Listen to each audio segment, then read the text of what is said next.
Young exclusive.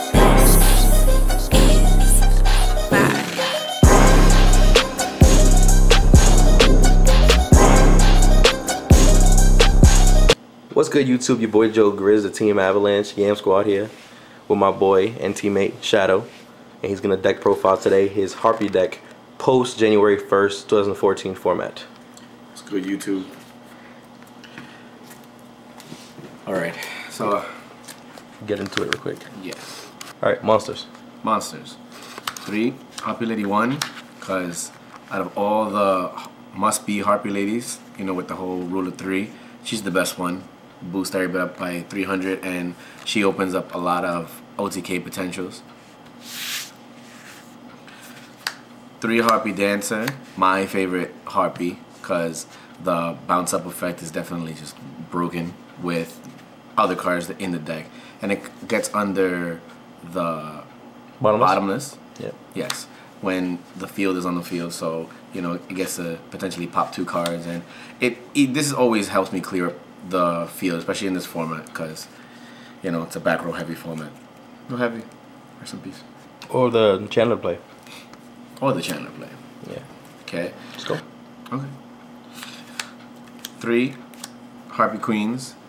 You know, the field searcher and 19 beater, 21 beater with the field. So she's essentially, you know, a staple in the deck. That's really not much to this. Also, because of the hysteric party in the deck, she's good to just pitch, and then have monsters just come spam out of the graveyard. The heart and soul of the deck, Harpy Chandler. She pitch a Harpy card, get out either Harpy Lady or the Harpy's Pet Dragon, which is right here. Leads up to the level 7 plays or instant level 4 plays, because when there's a dragon on the board, she becomes a 7, and you know I can go into either Dragosack, Big Eye, or anything like that depending on the situation. So, you know, she opens up for everything in the deck. The Summoner Monk, that combos up really well with the Hysteric Sign that's in the deck. So basically this sign, I almost never lose when that goes off, but you know there are times that I do, but it's very rare. And then I like to combo these off together because it would make either any random exceed for exceed first turn, or set this up later for any other play, because it's just a decent floater and a wing beast, so it's a target for Icarus. And you can bounce back the Hysteric Sign or Party if I had to activate it. Yep. 3 of the Harpy's Honeyground. You know, I don't play space in the deck because I can honestly get rid of an entire back row with just probably 2 Harpies, especially if a Hysteric Sign went off. So you're not scared of any back row? Not really. I'm scared of maybe Warning, but I mean that's a given. Yeah, so Warning is the only thing that, ooh, I got stopped. So everything else is like blow up everything else besides Torrential, but I also run, you know, lands in this deck. The 1 Divine Wind Mist Valley, which is funny because I was only playing 1 and then the ban list came out and it went down to 1. This is great with Harpy Dancer because this gives me any instant rank 4 play for either like the Lightning Chidori or the Phantasmal Dragon, because this can easily spam out more than 2 monsters, and especially since I can just bring out any wind, I can just bring out bounce up, bounce back, and then get this, and then continue the play and have multiple monsters.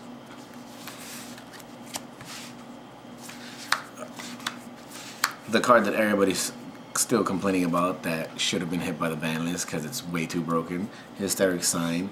It gets me either the Elegant Egotist from the deck or graveyard, and allows me to multi-summon, you know, special summon another Harpy Lady, and if this is destroyed on the field or sent from the hand to the graveyard, at the end phase search 3 different names Harpy cards, and honestly when this goes off next turn, they, you know, usually just melt.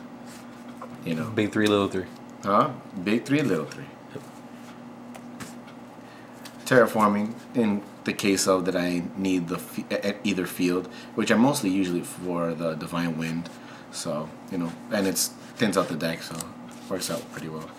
And Dispel fodder. Yeah. Dark Hole, Book, Staples, enough said. Double Lance, because besides the warning that this doesn't stop, anything else that stops my summon or interrupts my summon, I kind of can't allow, because this has the same problem that Black Wings had. It needs a monster on the field. So these work out very well against, you know, the Wing Blast and Torrentials out there in the world. 2 Hysteric Party. I had it at 3, dropped it down to 2 because it was a little bit too cloggy. It's just discard a card from my hand and special summon as many Harpy Ladies. So it's like almost like a broken Call the Haunted Return type mixture. And it just, honestly, if this goes off, especially if this goes off in combo with a Hysteric Sign, it's just dumb. All the monsters that I get out, and then at the end have more. So, you know, the Magical Hats is hilarious when I found out how this works. I basically activate this and get, you know, during my opponent's battle phase, target the Hysteric Sign, my monster, which could be any monster, honestly, and my next card that I decided to play in combination with it, Breakthrough Skill, because I get Breakthrough Skill, you know, have all them down, shuffle them, and then either way, even if you hit the monster or not, I have the +3 at the end phase, and this setup next turn, so I don't go minus. I don't have to, you know, just activate and just send any random card, which what people were doing. They were like, oh, send the Elegant Egotist, the sign will just get it back. I'm like, why waste that draw when I can just have something set up for the next turn play, you know? And it's been working out fabulously. Abyss not scared of you. The Warning, the one of Warning, the one of Bottomless, Torrential. I play 1 Wing Blast because, you know, that Harpy's Pet Dragon is horrible to have in the hand, so it's easily get rid of it.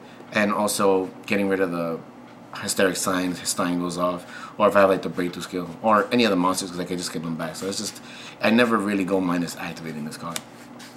Though I play 1 Icarus, I was playing 3, and then went down to 1 because it just seems situational. And I feel like when I activate this, it's the one and done theory. It just does its job. And the one of Vanity's Emptiness, because yes, people say, well, you special summon so much, doesn't that hurt you? You know, not if I have a decent setup.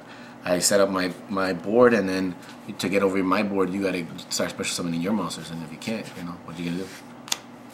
Okay, so that's the deck. Extra deck.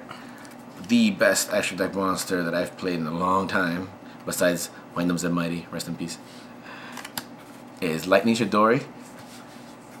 It's one of the cards that just it helps clear the board so easily.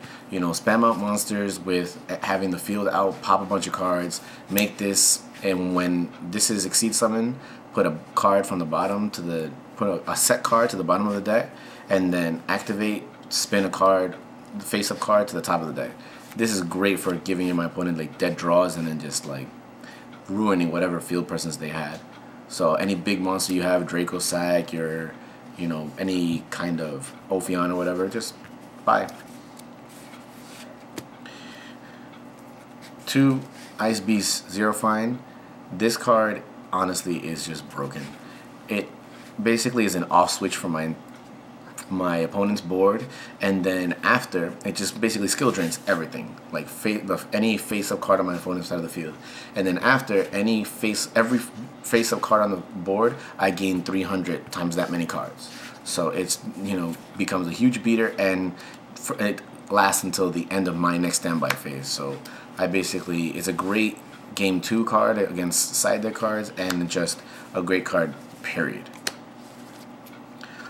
2 Harpy's Pet Phantasmal Dragon. The ruling with this is really funny. Our boy here, Mike Grizzy, knows. So he got hit with that in the ARG. Very sad. Very sad. Yeah. Apparently, when this is on the board and still has materials, any harpy monster can't be attacked or targeted by card effects. So that means you can't attack me at all. So if I make this and you have no cards that don't target, you're basically on a time clock and you're getting hit for 6,000 direct. But being that Mirror Force Z2, Torrential, and Dark Hole exist, that's another reason why I put in the Lance, because you know, my boy sleeping right here hit me with the Dark Hole and I melted, and I'm like, okay, there has to be a way to get around that. Lance, you know, hey, I'll go down to 12 for the short time, but you're still on the clock. And the reason I make 2 is because this deck, I can literally make 1 and then make the next one next turn. So it's 2,000, 4,000 next turn. If you can't get rid of 1, you lose. Okay, I play the Master Key Beetle. It's, you know, arguable, but because of this combo, bringing this out first turn, it just gives me, or monk into monk. Yeah, or into monk if need be. But this gives me a good setup with either the Vanity's Emptiness in case I need like an early turn lock, or the field card, so that way continuing on every summon, if you don't have cards to pop, I don't have to pop my own. I can just keep targeting the field and it's protective. So, you know, works out well. And if I have to destroy the field, I destroy the field. I have more than many. So, and our boy here has experienced that all day, so, you know, he's a little bit salty. It's cool. It's cool. The Abyss Dweller, definitely going to be a necessary card. Might even go up to 2 depending on the coming weeks, because water is going to be everywhere. Yeah. Water is just going to be everywhere. The Diamond Dire Wolf, German. Basically, this is good combination with any of my Wing Beast, which actually is pretty good, gain 2s. But so it hits everything? Yeah, it's Beast, Wing Beast, and Beast Warrior.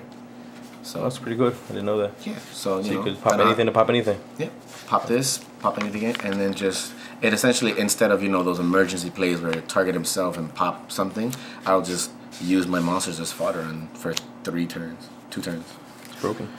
Okay, the Cowboy, obviously, you know, essential, the game winner. Everybody needs a Cowboy at the end sometimes.